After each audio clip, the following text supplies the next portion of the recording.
കേരളത്തിൽ ആദ്യത്തെ വന്ദേ Bharat express train service പ്രധാനമന്ത്രി നരേന്ദ്രമോദി ഉദ്ഘാടനം ചെയ്തത് എന്നാണെന്ന് ചോദിച്ചാൽ 2023 ഏപ്രിൽ 25-നാണ്.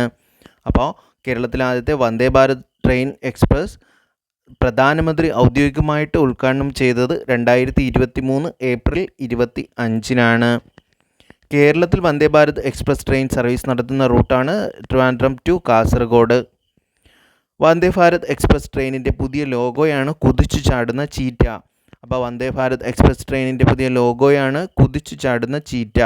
അപ്പോൾ 2023 ഏപ്രിൽ 25-നാണ് പ്രധാനമന്ത്രി നരേന്ദ്രമോദി കേരളത്തിൽ ഔദ്യോഗികമായിട്ട് വന്ദേ ഭാരത് എക്സ്പ്രസ് ഉദ്ഘാടനം ചെയ്തത്. തിരുവനന്തപുരം മുതൽ കാസർഗോഡ് വരെയാണ്. കുതിച്ചു ചാടുന്ന ചീറ്റയാണ് വന്ദേ ഭാരത് എക്സ്പ്രസിൻ്റെ ലോഗോ. മുൻ മന്ത്രി കെ ശൈലജ ടീച്ചറുടെ ആത്മകഥയാണ് my life as a comrade. അപ്പോൾ മുൻ ആരോഗ്യ വകുപ്പ് മന്ത്രിയായിരുന്ന ശൈലജ ടീച്ചറിൻ്റെ ആത്മകഥയുടെ പേരാണ് my life as a comrade. ഓർത്തിരിക്കുക, my life as a comrade. ഔദ്യോഗിക വൃക്ഷം, ഔദ്യോഗിക പുഷ്പം, ഔദ്യോഗിക പക്ഷി, ഔദ്യോഗിക മൃഗം എന്നിവ പ്രഖ്യാപിക്കുന്ന ആദ്യത്തെ കേരളത്തിലെ ജില്ലയാണ് കാസർഗോഡ്. അപ്പോൾ ഔദ്യോഗിക വൃക്ഷം, പുഷ്പം, പക്ഷി, മൃഗം എന്നിവ പ്രഖ്യാപിക്കുന്ന കേരളത്തിലെ ആദ്യ ജില്ലയാണ് കാസർഗോഡ്. ഔദ്യോഗിക വൃക്ഷം കാഞ്ഞിരമാണ്. കാസർഗോഡിൻ്റെ ഔദ്യോഗിക വൃക്ഷം കാഞ്ഞിരം. ഔദ്യോഗിക പുഷ്പം പെരിയ പോളത്താലി. അപ്പോൾ ഔദ്യോഗിക വൃക്ഷം കാഞ്ഞിരം, ഔദ്യോഗിക പുഷ്പം പെരിയ പോളത്താലി. ഔദ്യോഗിക പക്ഷി വെള്ളവയറൻ കടൽപ്പരുന്ത്. അപ്പോൾ ഔദ്യോഗിക പക്ഷി വെള്ളവയറൻ കടൽപ്പരുന്താണ്. ഔദ്യോഗിക വൃക്ഷം കാഞ്ഞിരം, ഔദ്യോഗിക പുഷ്പം പെരിയ പോളത്താലി, ഔദ്യോഗിക പക്ഷി വെള്ളവയറൻ കടൽപ്പരുന്ത്. ഔദ്യോഗിക മൃഗം കാൻഡോഴ്സ് ജെയിൻ സോഫ്റ്റ് ഷെൽ ടർട്ടിൽ, അതായത് ശുദ്ധജല ആമ. അപ്പോൾ ഔദ്യോഗിക മൃഗം ശുദ്ധജല ആമ, കാൻഡോഴ്സ് ജെയിൻ സോഫ്റ്റ് ഷെൽ ടർട്ടിൽ, ശുദ്ധജല ആമ. അപ്പോൾ ഔദ്യോഗിക വൃക്ഷം കാഞ്ഞിരം, ഔദ്യോഗിക പുഷ്പം പെരിയ പോളത്താലി, ഔദ്യോഗിക പക്ഷി വെള്ളവയറൻ കടൽപ്പരുന്ത്, ഔദ്യോഗിക മൃഗം ശുദ്ധജലാമ. VS അച്യുതാനന്ദൻ്റെ 100-ാം പിറന്നാൾ ദിനത്തിൽ അദ്ദേഹത്തിൻ്റെ ജീവിതം ആസ്പദമാക്കി പുറത്തിറക്കിയ പുസ്തകമാണ് ഒരു സമര നൂറ്റാണ്ട്. പുസ്തകം പ്രകാശനം ചെയ്തത് മുഖ്യമന്ത്രി പിണറായി വിജയനാണ്. അപ്പോൾ മുൻ മുഖ്യമന്ത്രി VS അച്യുതാനന്ദൻ്റെ 100-ാം പിറന്നാൾ ദിനത്തിൽ അദ്ദേഹത്തിൻ്റെ ജീവിതം ആസ്പദമാക്കി പുറത്തിറക്കിയ പുസ്തകമാണ് ഒരു സമര നൂറ്റാണ്ട്. ഈ പുസ്തകം പ്രകാശനം ചെയ്തത് മുഖ്യമന്ത്രി പിണറായി വിജയനാണ്. ഒരു സമര നൂറ്റാണ്ട് ഇറക്കിയത് KV സുധാകരനാണ്. KV സുധാകരനാണ് ഒരു സമര നൂറ്റാണ്ട് എഴുതിയത്.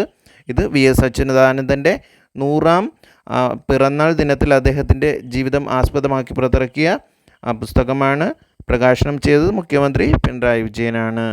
ഇന്ത്യയിലെ ആദ്യത്തെ സോളാർ കാർ ഏതാണെന്ന് ചോദിച്ചാൽ ഇവയാണ് ഇന്ത്യയിലെ ആദ്യത്തെ സോളാർ കാർ ഇവ. ലോകത്തിൽ ആദ്യമായി ഡ്രൈവർ ഇല്ലാത്ത ബസ് സർവീസ് ആരംഭിക്കുന്ന രാജ്യമാണ് സ്കോട്ട്ലാൻഡ്. അപ്പോൾ ലോകത്തിൽ ആദ്യമായി ഡ്രൈവർ ഇല്ലാത്ത ബസ് സർവീസ് ആരംഭിക്കുന്ന രാജ്യം സ്കോട്ട്ലാൻഡാണ്.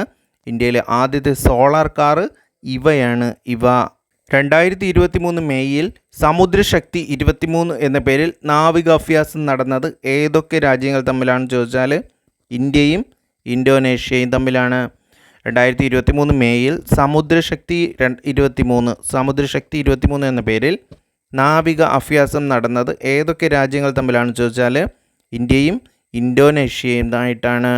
സമുദ്രയാൻ മിഷൻ്റെ കീഴിൽ ഇന്ത്യൻ മഹാസമുദ്രം പര്യവേഷണം ചെയ്യുന്നതിന് ചെന്നൈയിലെ national institute of ocean technology, അതായത് NIOT ഉപയോഗിക്കുന്ന മുങ്ങിക്കപ്പലിൻ്റെ പേരാണ് മത്സ്യ 6000. അപ്പോൾ സമുദ്രയാൻ മിഷൻ്റെ കീഴിൽ ഇന്ത്യൻ മഹാസമുദ്രം പര്യവേക്ഷണം ചെയ്യുന്നതിന് ചെന്നൈയിലെ national institute of ocean technology, അതായത് NIOT ഉപയോഗിക്കുന്ന മുങ്ങിക്കപ്പലിൻ്റെ പേരാണ് മത്സ്യ 6000. അപ്പോൾ മത്സ്യ 6000. സമുദ്രയാൻ മിഷൻ്റെ കീഴിൽ ഇന്ത്യൻ മഹാസമുദ്രം പര്യവേക്ഷണം ചെയ്യുന്നതിന് ചെന്നൈയിലെ national institute of ocean technology ഉപയോഗിക്കുന്ന മുങ്ങിക്കപ്പലാണ് മത്സ്യ 6000. ഇന്ത്യയിലെ ആദ്യത്തെ ആർട്ടിഫിഷ്യൽ ഇൻ്റലിജൻസ്, അതായത് AI സിനിമ ഏതെന്ന് ചോദിച്ചാൽ Monica and AI story.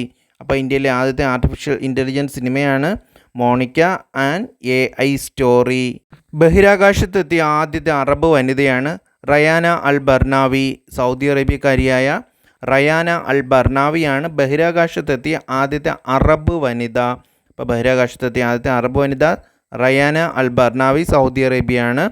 Then artificial intelligence software ആയ ChatGPTയുടെ സൃഷ്ടാവാണ് സാം ഓൾട്ട്മാൻ. അപ്പോൾ ആർട്ടിഫിഷ്യൽ ഇൻ്റലിജൻസ് സോഫ്റ്റ്വെയർ ആയ ChatGPTയുടെ സൃഷ്ടാവാണ് സാം ഓൾട്ട്മാനാണ് ആർട്ടിഫിഷ്യൽ ഇൻ്റലിജൻസ് സോഫ്റ്റ്വെയർ ആയ ChatGPTയുടെ സൃഷ്ടാവ് എന്നറിയപ്പെടുന്നത്. ലണ്ടനിലെ ഓട്ടർമാൻസ് ഇൻസ്റ്റിറ്റ്യൂട്ട് വികസിപ്പിച്ച ലോകത്തിലെ ആദ്യത്തെ ആർട്ടിഫിഷ്യൽ ഇൻ്റലിജൻസ് ടീച്ചറിൻ്റെ പേരാണ് ബിയാട്രീസ്. അപ്പോൾ ലണ്ടനിലെ ഓട്ടർമാൻസ് ഇൻസ്റ്റിറ്റ്യൂട്ട് വികസിപ്പിച്ച ലോകത്തിലെ ആദ്യത്തെ ആർട്ടിഫിഷ്യൽ ഇൻ്റലിജൻസ് ടീച്ചറിൻ്റെ പേരാണ് ബിയാട്രീസ്. ഇന്ത്യയുടെ ആദ്യത്തെ സൗരദൗത്യമാണ് ആദിത്യ L1. അപ്പോൾ ഇന്ത്യയുടെ ആദ്യത്തെ സൗരദൗത്യം ആദിത്യ L1. ഇന്ത്യയുടെ ആദ്യ ദേശീയ ഹരിത ഹൈഡ്രജൻ മൈക്രോ ഗ്രിഡ് പദ്ധതി നിലവിൽ വരുന്നത് ലഡാക്കിലാണ്. അപ്പോൾ ഇന്ത്യയുടെ ആദ്യത്തെ ദേശീയ ഹരിത ഹൈഡ്രജൻ മൈക്രോ ഗ്രിഡ് പദ്ധതി നിലവിൽ വരുന്നത് ലഡാക്കിലാണ്. ഇന്ത്യയുടെ ആദ്യത്തെ സൗരദൗത്യമാണ് ആദിത്യ L1. ഇന്ത്യയിലെ താക്കോൽ ദ്വാര ശസ്ത്രക്രിയയുടെ പിതാവ് എന്നറിയപ്പെടുന്നത് ഡോക്ടർ ടെഹംടൺ ഇ ഉദ്വാദിയയാണ്. അപ്പോൾ ഇന്ത്യയിലെ താക്കോൽ ദ്വാര ശസ്ത്രക്രിയയുടെ പിതാവ് ഡോക്ടർ ടെഹംടൺ ഇ ഉദ്വാദിയയാണ് ഇന്ത്യയിലെ താക്കോൽ ദ്വാര ശസ്ത്രക്രിയയുടെ പിതാവ് എന്നറിയപ്പെടുന്നത്. 3D പ്രിൻറ്റിംഗ് ടെക്നോളജി ഉപയോഗിച്ച് നിർമ്മിച്ച കേരളത്തിലെ ആദ്യത്തെ കെട്ടിടമാണ് അമേസ് 28. അപ്പോൾ 3D പ്രിൻറ്റിംഗ് ടെക്നോളജി ഉപയോഗിച്ച് നിർമ്മിച്ച കേരളത്തിലെ ആദ്യത്തെ കെട്ടിടം അമേസ് 28.